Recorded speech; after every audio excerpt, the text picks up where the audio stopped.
वैसे तो पूरी रात है माता महालक्ष्मी की पूजा करने के लिए, लेकिन जो गृहस्थ आश्रमी है यानी कि हम और आपके जैसे जो लोग हैं उनके लिए सबसे अच्छा मुहूर्त है 6:37 PM, संध्या के समय से 6:37 PM से रात के 8:40 यानी PM से ये 2 घंटे हमें मिल रहे हैं माता महालक्ष्मी की पूजा करने के लिए, उनकी आराधना करने के लिए।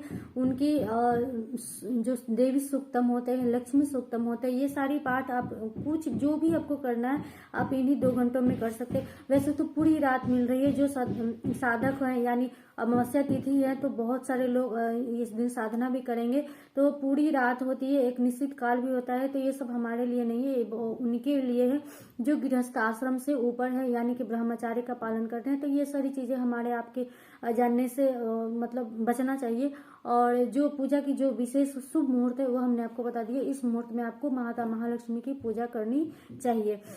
हम आपको बता दे रहे हैं कि आपको धनतेरस के दिन क्या खरीदना चाहिए। और धनतेरस जो है वो शनिवार पड़ रहा है, तो शनिवार अगर आप पहली बार कर रहे हैं तो राहु काल में आप धनतेरस का सामान आप जो खरीदारी है वो ना कीजिए। पहली बार करें तो शनिवार का दिन है, तो सुबह में लगता है 9 बजे के बाद 11:30 यानी 9 से 11:30 के बीच में राहु काल लगता है, तो ये सुबह का समय होता है। हालांकि आप थोड़ा बहुत सोच विचार कर लीजिए राहु काल का। और क्या चीजें खरीदनी चाहिए वो हम आपको पहले बता दे रहे हैं। तो धनतेरस के दिन कहा गया है कि सोने चांदी की चीजें वस्तुएं खरीदनी चाहिए, फिर उसको पूजा घर में लाकर रखना चाहिए। और फिर जब आप माता महालक्ष्मी की पूजा करें तो उन चीजों का भी पूजन करना चाहिए लक्ष्मी स्वरूप मान करके। लेकिन इसके साथ साथ 4-5 चीजें और भी होती हैं जो खरीदना चाहिए, जो क्योंकि जो धनतेरस जो होता है इस दिन भगवान धन्वंतरी की पूजा की जाती है, महालक्ष्मी की आराधना की जाती है। उस दिन भी महालक्ष्मी की आराधना की जाती है, बट विधिवत पूजा जो होती है वो लक्ष्मी पूजन यानी अमावस्या तिथि पर ही की जाती है। इस दिन सिर्फ धन्वंतरी भगवान की पूजा अर्चना अगर आप करना चाहें तो आप कर सकते हैं। धन्वंतरी भगवान जिनके हाथ में कलश होता है और जो जिनके आशीर्वाद से जो होता है हमें आरोग्य की प्राप्ति होती है, निरोग काया स्वस्थ काया जो जिसको कहा जाता है, तो उनकी पूजा आराधना से हमें स्वस्थ काया की प्राप्ति होती है। तो आप धनतेरस पे और भी चीजें खरीद सकते हैं। कहा गया कि उस दिन धनिया खरीदा जाता है, खड़ा जो धनिया होता है वो खरीदना चाहिए। सुहाग सामग्री अगर आप खरीदना चाहें तो आप सुहाग सामग्री खरीद सकते हैं।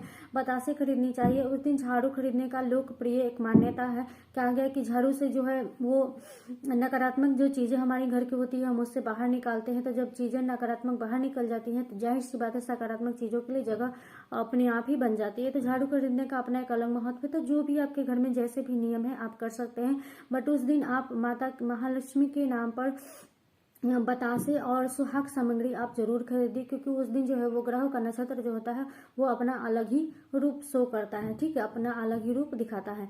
तो आपको ये जानकारी कैसी लगी हमें अवश्य बताइएगा।